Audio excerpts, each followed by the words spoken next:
برسان عمرشان دراز کنه، پروردگار نگهبان باششان، خدا همیشه صاحبان سری ما باشن، خدا عمرشان دراز کنه، ای آفتابای زمین و آسمانی نگهبان شوشان.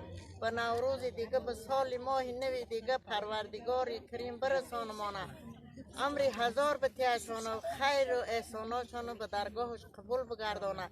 خدایا خداوند تو ربی و سمایی همه بیچارگان را راهنمایی، به حق هر دو گیسوی حبیبت براری جمله حاجتهای ما را. خدا پروردگار بچهای رهدوری را خدا نگه بداره، اهل جماعت این روز جمع شدگی را در این نوروز خدا نگهبان باشه. جمال الدین عمری دراز بتیا، پدر و مادرش رحمت کنه، همه مردهای ما و شما را رحمت و مغفرت کنه. آمین. الله اکبر. خدا